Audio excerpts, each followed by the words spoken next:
Where is he?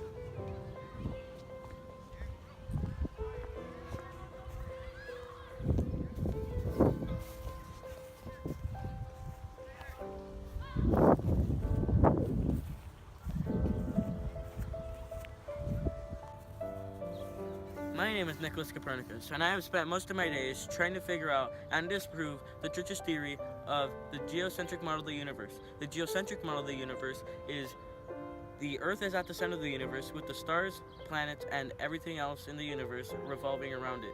But I have managed to disprove that with science, and I have came up with a new model, the heliocentric model of the universe, which is based around how the sun is at the center, not the Earth. Right, get that right.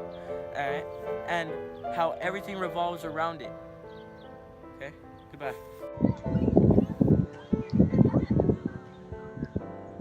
I'm too lazy to read.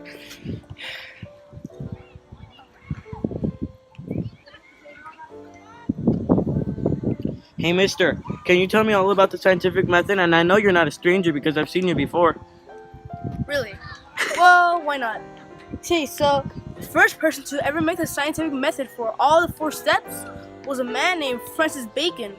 This person, what he did was that in the first step into making the scientific method, what you're supposed to do is to describe and observe a subject. Okay, so that's the first step. The second step is trying to make a hypothesis, which is basically trying to make an assumption of what your results might or might not be. Okay, which is also an educated guess. And the third step is trying to test your hypothesis and testing it into an experiment. Okay, so this is the third step. And the last and final step, which is the fourth step, you have to get your results, which in turn result into either your hypothesis was wrong or it feels right. Wow, mister, that was really useful. Alright, I'll be on my way now. Oh, wait.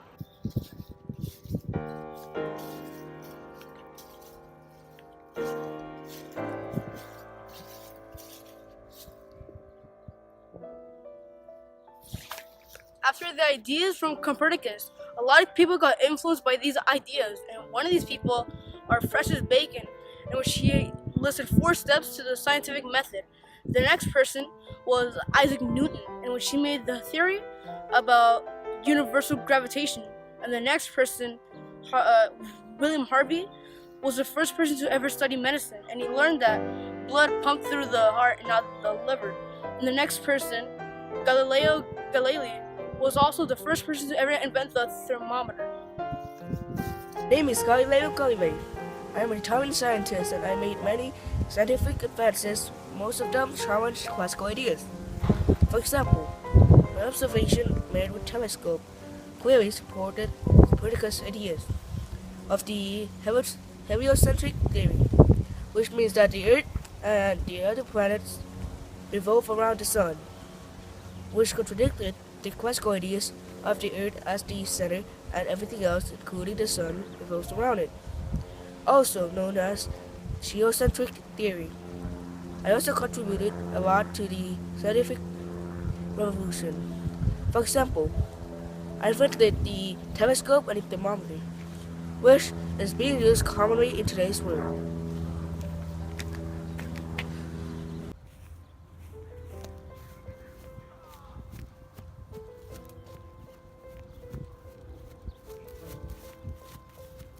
Hey, Vsauce.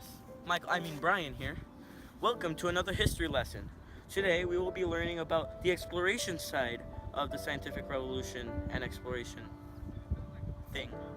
Anyway, um, the story starts with Christopher Columbus, a sad, lonely man, a poor man. He was actually evil. Um, he wanted to find a new trade route to Asia, so he decided to go through a very original idea and plan and way. Straight to the other side of the ocean, which was unknown to them. Little did they know what they would end up finding, but in the meantime, Christopher Columbus had to convince King Ferdinand of Spain and Isabella. And so Christopher Columbus had managed to convince the King and Queen of Spain to donate them some ships and men, about 90 men. No one knows, no one cares. And so the journey had started. In August 1492, the expedition had started, and one fateful day, in October 1492, one of the sailors had called out, "Land!" And so, Christopher Columbus had sailed straight towards it. Little did they know what they would end up finding. And so, Christopher Columbus had ended up on one of the islands in the Caribbean Sea. Christopher Columbus had discovered the Americas, even though he didn't discover them because they already existed, but to Europeans, he wasn't the first European. You know what? He was important somehow, alright? Don't question it. Anyway, Spain and Portugal had gotten the Pope because they had a disagreement on who would get the rights to the land, and so they had gotten the Pope to draw an imaginary line on a world map at the time. And he drew it near the left edge, somewhere around there. And the Pope had said, Portugal gets the east of this map, all the land. Spain gets the left-hand side, the west. And so Spain was allowed to get almost all of the Americas, not including modern-day Brazil.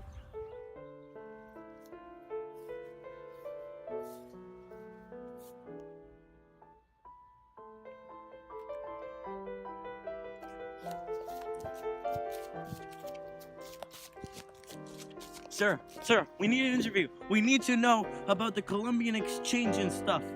Although Christopher Columbus was not the first person to discover what is now present-day America, there was these people called the Native Americans. And what happened to them was that Christopher Columbus tried to get rid of all these Native Americans thanks to this disease. With the disease, over what people say 50 to 90% of the population of the Native Americans have gone either dead or just out of nowhere. And with this, no more Native Americans began the Columbian Exchange. With the Columbian Exchange, there was goods such as plants, food, animals, and even tobacco. And thank you for your time, sir. I'll be on my way. Wow, I didn't think someone could know so much about that. Wait a minute.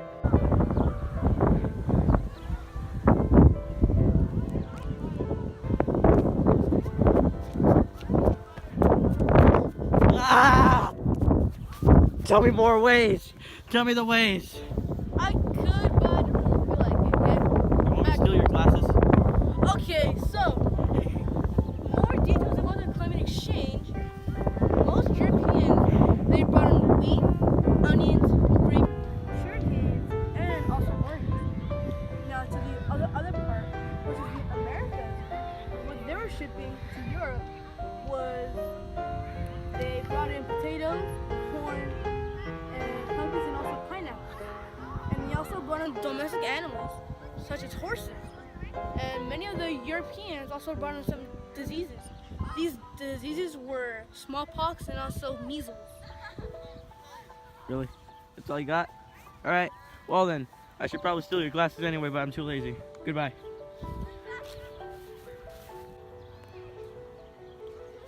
Oh, we have some real weirdos around here, man. Better get out of here before bad things happen.